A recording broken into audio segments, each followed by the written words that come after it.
Hello दोस्तों, आज आप लोग को क्लास 11 का, आप लोग जैसा कि जानते हैं आप लोग को 11th क्लास का जो है 10th क्लास का रिजल्ट निकल चुका। आज आप लोग को 11th क्लास का डेमो क्लास देने जा रहे हैं। और डेमो क्लास देने के बाद यदि आप लोग को मात्र 10 क्लास आपको डेमो क्लास दिया जाएगा। और जिनको यदि पसंद पड़ेगा वो फिर आप लोग जो भी बच्चे हैं, वो जितने भी बच्चे हैं जिनको पसंद पड़ेगा वो आप लोग ऑनलाइन क्लास करने के लिए आप लोग एडमिशन करवा लीजिएगा। और ये आपका फर्स्ट ईयर में आपको जितना दिन पढ़िएगा ऑनलाइन मात्र 500 रुपये में चलेगी। जितना दिन ऑनलाइन आपको पढ़ाया जाएगा, फी काफ़ी कम रखा जा गया है, मात्र 500 रुपया। लेकिन जब ऑफलाइन होगी तो ऑफलाइन देखिए कब से शुरू होगा कहना मुश्किल है, लेकिन ऑनलाइन के लिए मात्र 500 रुपया फी रखा गया जब तक आपका चले।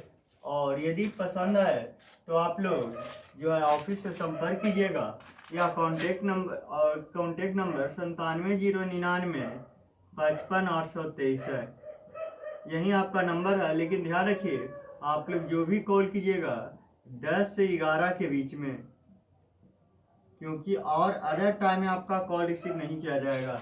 10 से 11 के बीच में नंबर पे कॉल कर सकते हैं अगर आपको 11th में एडमिशन करवाना है। तो आप लोग को चलिए, आप लोग को फर्स्ट ईयर में आपको चौथा एक्सरसाइज हम लेकर के आए हैं डेमो के लिए, जिसमें आपका है फोन एवं उसके माप।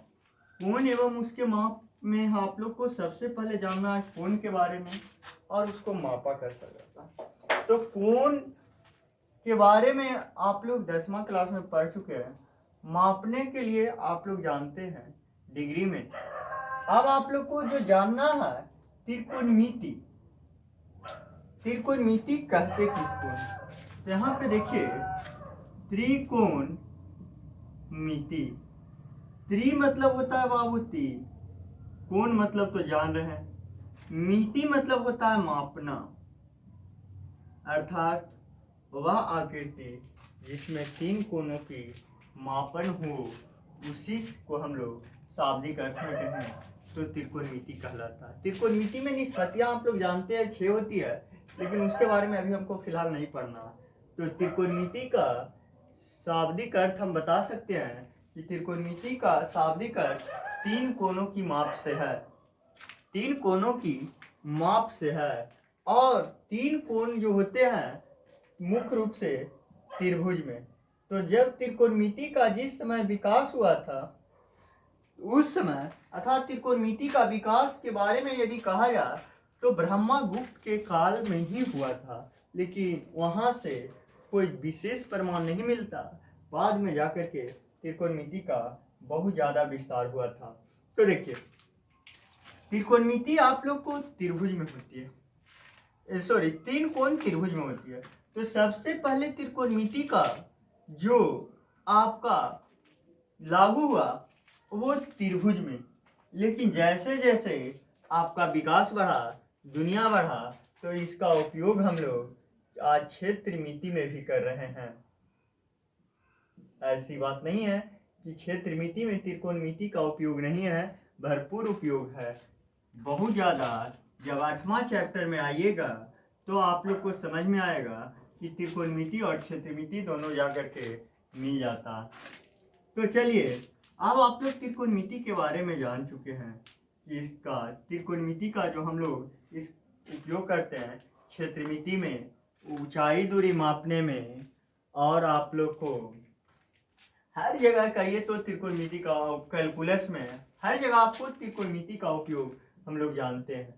अब आप लोग को जानना है ज्यामिति में कोण। कोण आप लोग 9th क्लास के पहले 10th क्लास तक आपने पढ़ा कि जब दो सरल रेखाएं एक बिंदु पर आकर मिलती है तो इसे हम लोग जो उनके बीच झुकाव उत्पन्न होता है इसी को आप लोग कोण कहते थे। तो ये बात था ज्यामिति में। ज्यामिति में कोण किसे कहेंगे तो सेम यही परिभाषा, जब दो किरण एक बिंदु पर आकर मिलती है तो इनके बीच जो झुकाव उत्पन्न होता है उसे हम लोग कोण कहते थे। और ज्यामिति में कोण एक बिंदु पर अधिकतम कोण 360 डिग्री बनता है। किसमें? ज्यामिति में। लेकिन त्रिकोणमिति में कोण किसको कहते हैं? तो त्रिकोणमिति में कहता है एक किरण को स्थिर मानकर दूसरे किरण को इसको घुमा दीजिए, यहां से उठाइए, अब बस इसको घुमाते चल जाइए, एक चक्कर लगाइए, 2 चक्कर लगाइए, 3 चक्कर लगाइए, यहां जाके छोड़ दीजिए फिर या कहीं जाके छोड़ दीजिए। तो एक किरण को स्थिर मानकर स्थिर किरण दूसरे को घुमाने से, तो घूमने वाला किरण जो भ्रमण करता है उसे हम लोग भ्रामक किरण कहते हैं। दूसरे को भ्रमण कराने से जो उनके बीच स्थिति उत्पन्न होती है उसे कोण कहते हैं। तो कहने का मतलब, यदि यहाँ पे एक चक्कर त्रिकोणमिति में लगाया तो 360 डिग्री, दूसरा चक्कर यदि लगा दिया तो 720 डिग्री, यदि तीसरा चक्कर लगा दिया तो 1080 डिग्री, और चौथा चक्कर में इतना गया तो ये थीटा बढ़ रहा। इसका मतलब इसका मान जो हो गया 1080 प्लस थीटा डिग्री, इस कोण का मान हो गया, यदि हम इतना को थीटा मान ले तो कहने का मतलब कि त्रिकोणमिति में जो कोण का एक बिंदु पर कोण का निर्माण होता है वो कोई फिक्स नहीं बात है, लेकिन ज्यामिति में 360 डिग्री पढ़ना होता है। अब देखिए कोणों का चिन्ह, अब देखिए आप लोग अभी तक ने पढ़ा होगा कि कोण हमेशा, ज्यामिति में आपने पढ़ा था कि कोण हमेशा पॉजिटिव होती है, लेकिन अब हम लोग यहाँ पढ़ेंगे कि कोण का मान निगेटिव भी होती है। तो कोण पॉजिटिव कब होता है और कोण निगेटिव भी कब होता है? तो घड़ी के विपरीत दिशा में यदि कोण घूम जाए तो ये प्लस थीटा का निर्माण करता है, और यदि घड़ी के दिशा में घूम जाए तो माइनस थीटा। ये घड़ी का आपको विपरीत दिशा हो गया,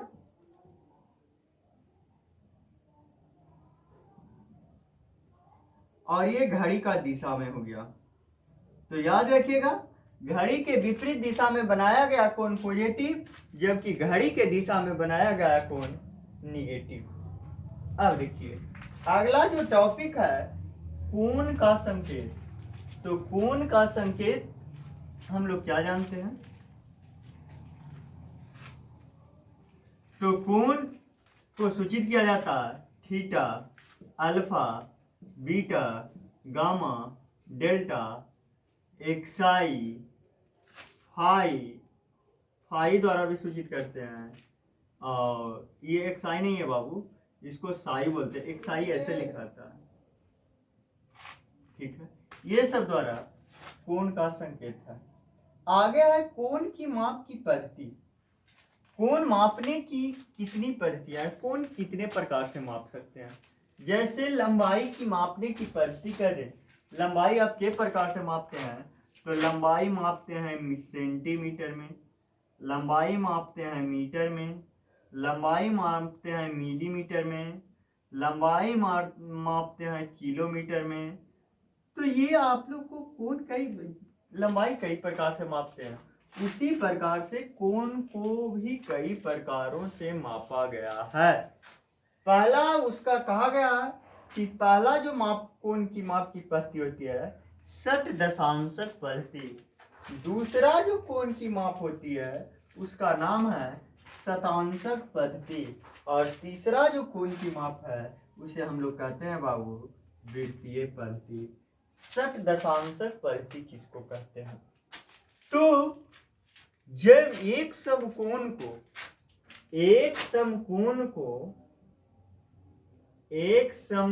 को यदि ये मान लीजिए कि ये 90 डिग्री का कोण है, यदि इसको हम 90 बराबर छोटे छोटे भाग में, एक समकोण है, यदि इसको हम 90 छोटे छोटे भागों में बांट दें,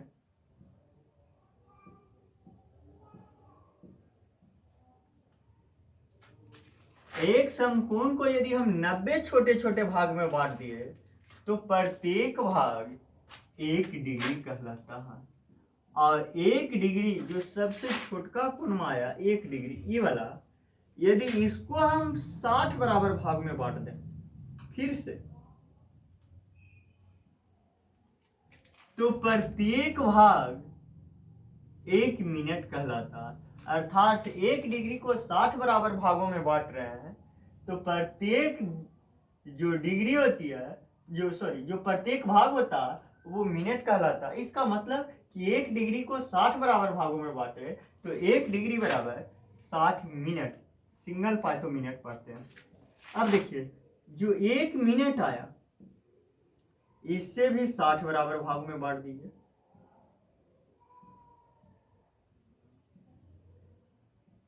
इससे भी आप 60 बराबर भाग में बांट देते हैं 1 मिनट को, तो प्रत्येक मिनट प्रत्येक जो भाग है वो 60 सेकंड के बराबर होगा। तो एक समकोण बराबर 90 डिग्री, 1 डिग्री बराबर 60 मिनट, 1 मिनट बराबर 60 सेकंड। यदि इस प्रकार से कोण मापा जाता है तो ये माप की पद्धति को शत दशांशक पद्धति कहते हैं। शतांशक पद्धति में क्या होती है? सेम टू सेम एक समकोण बराबर जो है वो 100 ग्रेड होती है। 1 ग्रेड बराबर 100 मिनट होती है। 1 मिनट बराबर 100 सेकंड होती है। ये आपको शतांशक और ये आपका शत दशांशक पद्धति कहलाता है। यदि एक समकोण को 100 ग्रेड में बांटे तो ये आपका शतांशक पद्धति, और एक समकोण के यदि 90 बराबर भागों में बांटे तो ये आपका शत दशांशक पद्धति कहलाता है। चलिए, तो कोण की माप की पद्धति 2 को देख लीजिए। तीसरा पद्धति, कोण के माप के इस पद्धति में कोण का जो मात्रक है वो आपको रेडियन है। और 1 रेडियन हम लोग किसे कहते हैं? तो किसी वृत्त के परिधि पर बनाया गया चाप, किसी वृत्त के परिधि पर बनाया गया चाप, ये जो चाप है बाबू एल, वो यदि त्रिज्या के बराबर हो जाए, किसी वृत्त के परिधि पर बनाया गया चाप त्रिज्या के बराबर हो, तो इस कोण को हम लोग, तो जो केंद्र पर कोण बनता है उस कोण को हम लोग 1 रेडियन कहते हैं। किसी वृत्त के परिधि पर बनाया गया चाप यदि त्रिज्या के बराबर हो जाए तो इस केंद्र पर बनाया गया कोण 1 रेडियन कहलाता है। तो चलिए, तीनों पॉइंट आप लोग जान चुके हैं। तो अब इसको लिखना प्रारंभ कर दीजिए, क्योंकि बहुत ज़्यादा तो टाइम आप लोग को हुआ नहीं होगा, वीडियो काफ़ी लंबा भी गया नहीं होगा, अभी तो 10 से 12 मिनट हुआ। तो चलिए शुरुआत कीजिए, काफ़ी लिखा चुके हैं। सबसे पहले आप लोग हेडिंग दे लीजिएगा, उसके बाद लिखिएगा त्रिकोणमिति लिखे लिखिएगा। त्रिकोणमिति का शाब्दिक अर्थ, त्रिकोणमिति का शाब्दिक अर्थ 3 कोणों की माप से है। अर्थात 3 कोण त्रिभुज में होते हैं, त्रिभुज में होते हैं। शुरू में इसका अध्ययन केवल त्रिभुज में किया गया था, लेकिन बाद में चलकर त्रिभुज, चतुर्भुज, पंचभुज, बहुभुज, वृत्त, ऊंचाई और दूरी, क्षेत्रमिति आदि में भी होता है। आगे लिखिएगा, अगला पॉइंट बनाइएगा, ज्यामिति में कोण, ज्यामिति में कोण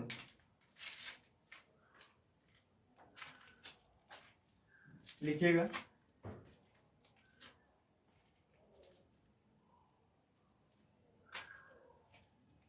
ज्यामिति में कोण जब दो किरण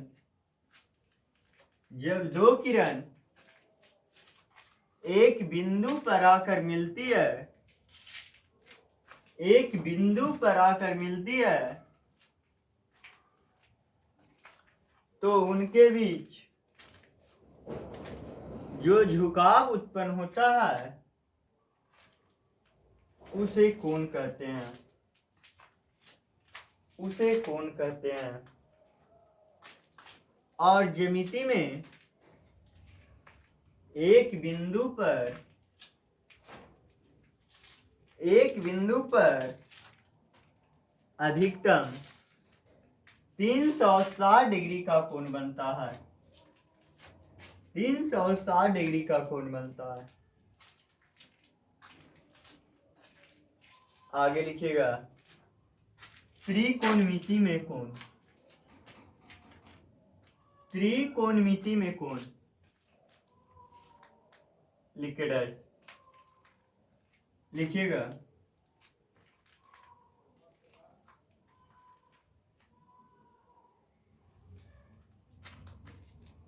एक किरण को स्थिर मानकर दूसरी किरण को घुमाने से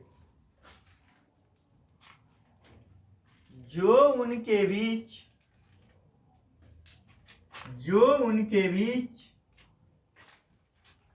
स्थिति उत्पन्न होती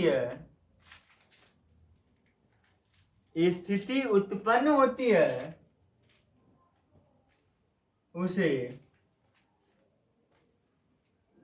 त्रिकोणमिति में कोण कहते हैं, उसे त्रिकोणमिति में कोण कहते हैं। फिगर बना लीजिएगा।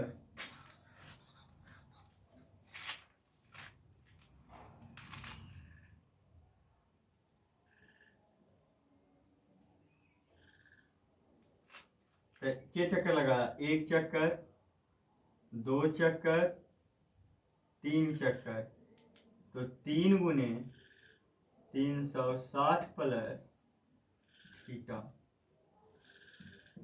फिगर बना के लिख लीजिएगा।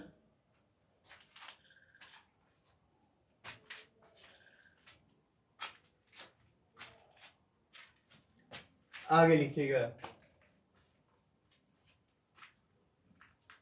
अगला पॉइंट बनाइएगा कोण का चिन्ह, कोण का चिन्ह लिखे डैश लिखिएगा। घड़ी के दिशा में बनाया गया कोण निगेटिव तथा घड़ी के विपरीत दिशा में बनाया गया कोण पॉजिटिव होती है। देखिए इसका फिगर बना लीजिएगा आप।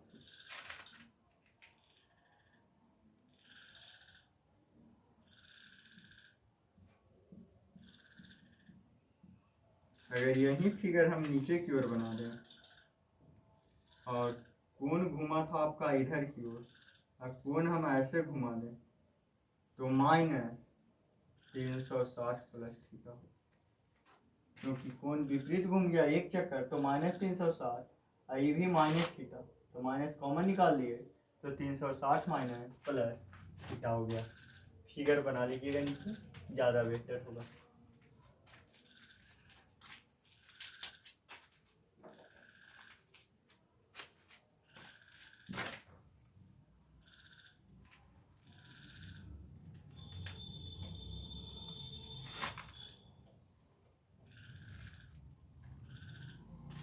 अब देखिए अगला जो त्रिकोणमिति में कोण के बाद कोण का चिन्ह हो चुका। देखिए एक बात और समझ लीजिए, आपने इस प्रकार से घुमाया एक चक्कर, तो घड़ी के विपरीत दिशा को कहीं कहीं पे लिखेगा, दिशा को कहीं कहीं पे लिखता वामावर्त। कहने का मतलब कि जब यहां से ये घूमना चालू किया तो ये बायां हाथ की ओर गया कि नहीं, इसीलिए घड़ी के विपरीत दिशा अर्थात जब कोण पॉजिटिव बनती है तो इसका नाम वामावर्त भी रखा गया। इसको भी नीचे लिख लीजिए तो ज्यादा बेहतर है फिगर बना के।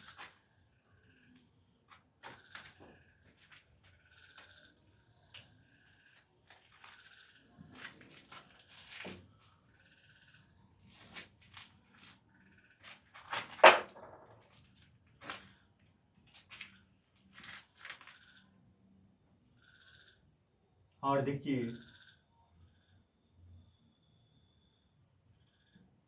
ऐसे अगर कोण बना दिया तो ये ऊपर कहलाता है उत्तर और नीचे दक्षिण कहलाता है।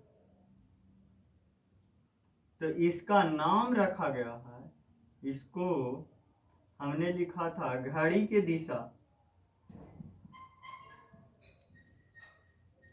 घड़ी के दिशा को नाम रखा गया है दक्षिणीवर्त, दक्षिणावर्त।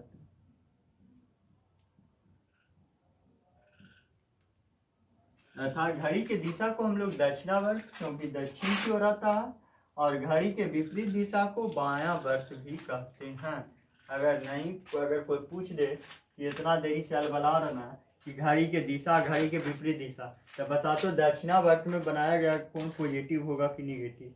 तो दक्षिणावर्त देखिए घड़ी के दिशा में घूम रही थी, तो दक्षिणावर्त घड़ी के दिशा में घूम रही थी तो बनाया गया कौन निगेटिव यहाँ होगा, और यदि बायां वर्त घूम रही है घड़ी के विपरीत दिशा तो बनाया गया कोण पॉजिटिव होगा। चलिए आज आप लोग को कोण तक हो चुका है। नीचे एक बात और फिगर बना के लिख लीजिएगा इसके बाद।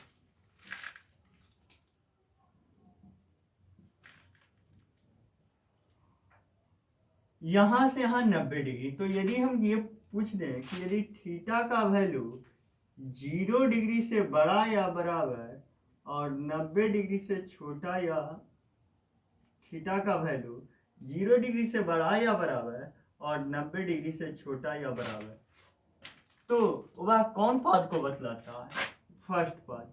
मतलब दे देंगे इस प्रकार से ऑब्जेक्टिव में और पूछेंगे कि ये कौन कौन पद में है, तो फर्स्ट पद।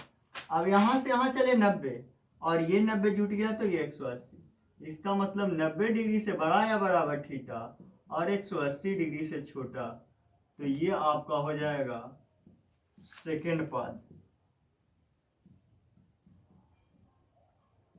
ये अगर फिर यहाँ से इतना घूमे तो ये 180 डिग्री से बड़ा या बराबर थीटा और 270 डिग्री से छोटा, तो ये हो गया थर्ड पद। और फिर यदि हम यहाँ से यहाँ घूमें तो 180 डिग्री से बड़ा या बराबर थीटा और 360 डिग्री से छोटा, तो ये हो जाएगा फोर्थ पद। और ये बात को याद रखिएगा क्योंकि अगला चैप्टर में ये काफी इंपॉर्टेंट होने वाला है, ऐसे नहीं लिखा है ये टॉपिक जो है अगला चैप्टर में काफी इंपॉर्टेंट होने वाला, लिख लीजिए। कोण का संकेत लिखिएगा, कोण का संकेत,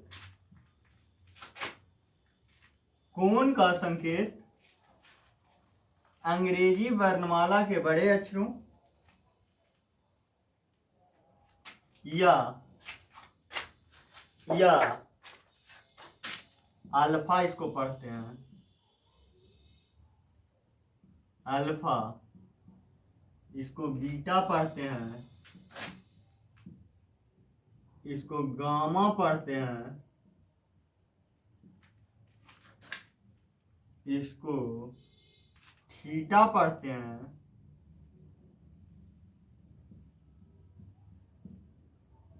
थीटा। उसके बाद यदि आपका ये ऐसा लिखा हुआ है तो इसको फाई पढ़ते हैं। अगर ये ऐसे लिखा हुआ है, शंकर जी वाला तिरछुल बना दिया गया हो तो डरने की बात नहीं है, इसको साई पढ़ते हैं। और यदि आपका ऐसा लिखा हो तो इसको एक साई पढ़ते हैं। और बहुत सारे हैं, कौन का सूचक, ऐसी बात नहीं है कि इतना ही है, और बहुत सारे हैं, लेकिन इतना प्रमुख है जिसमें alpha beta gamma theta phi ये काफी उपयोग आएगा। तो चलिए, कोण क्या संकेत तक समाप्त हो गया। आगे लिखना है, अगला जो टॉपिक आपको बच रहा है वो कोण की माप की पद्धति। इसको हम कल लिखाएं, अगले वीडियो में लिखाएंगे, नहीं तो वीडियो काफ़ी लंबा हो जाएगा। आप लोग को ध्यान रखना है कि जिनको पढ़ना है, फिर आप लोग को ये इस माध्यम से नहीं पढ़ाया जाएगा, डायरेक्ट जूम पर आएंगे। और जूम पर आपको जो भी परेशानी होगा, जहाँ भी समझ में नहीं आएगा, आप डायरेक्ट क्वेश्चन कर सकते हैं। और वो जो क्लास स्टार्ट होगी, वो क्लास आप लोग को 18 या 19 तारीख से स्टार्ट कर देंगे। 19/06/2020 से स्टार्ट कर देंगे। अभी आप लोग को इतना दिन बीच में डेमो दे रहे हैं, जिनको भी अगर समझ में आता है, लगता है कि यहाँ से बेहतर रिजल्ट होगा, और रिजल्ट हमारे यहाँ से आज तक कभी खराब नहीं हुआ, ये भी जान लीजिएगा। इस साल भी 96, 96, 94, 93, 92, 90, 89 इस प्रकार से रिजल्ट एकदम कंप्लीट था। क्योंकि हमें ये सोच रहता है कि रिजल्ट हमारा कभी गड़बड़ ना हो, और हमारे पास मात्र 20 बच्चा रहता है, और 20 बच्चा में एकदम क्लियर रिजल्ट देते हैं। सोच लीजिए, 1 2 3 4 5 6 7 बच्चा, तो आपको यहीं पे इतना हमारा जो नंबर रेगुलर याद है मैथमेटिक्स का, कभी भी हमारे यहाँ से रिजल्ट खराब नहीं होगा। और इस साल भी आप लोग को लग रहा होगा कि यहाँ लॉकडाउन है, लेकिन हमारे बच्चा परचम लहरा रहे हैं, और उम्मीद करते हैं कि उन लोग का भी रिजल्ट काफ़ी हाई फाई होने वाला है। इसके लिए आप लोग निश्चित रहिए, एडमिशन कराइए, और जूम क्लास पर डायरेक्ट आइए, जो भी परेशानी है क्लियर कीजिए। क्योंकि हमारे यहाँ अभी हर जगह आप देख लीजिए, मैथमेटिक्स जहाँ भी इंटर की पढ़ाई हो रही होगी, आपका भी या तो आप कलन में अलवला रहे होंगे हर कोई, लेकिन आप लोग को जितना भी हमारे यहाँ के 12th का बच्चा है, उसको फर्स्ट बुक आपको इस मंथ अंत होते होते सेकेंड बुक में हम लोग पहुँच जाएंगे। क्योंकि मात्र वहाँ से उन लोग को अब 2 टॉपिक और बच रहा है, और 2 टॉपिक में बहुत लंबा क्लास लगेगा, तो 10 दिन में उन लोग को खींच देंगे और सेकेंड बुक में पहुँच जाएंगे। अभी तक सब लोग फर्स्ट बुक में ही हैं। सोच लीजिए कि हमारा कोर्स कितना आगे रहता है। इसके लिए आप लोग निश्चित रहिए। यदि आपको लगता है कि नहीं यहाँ से बेटर रिजल्ट हो सकती है, तो आप एडमिशन के लिए एकदम तैयार रहिए। क्योंकि 19 तारीख से आप लोग को जूम पर आएंगे। अभी तो आप लोग को डेमो के रूप में दे रहे हैं, फिर 19 तारीख से डायरेक्ट जूम क्लास पे आएंगे। जो भी जहाँ परेशानी होगा उसे पूछ करके समाप्त कर लिया जाएगा। Thank you.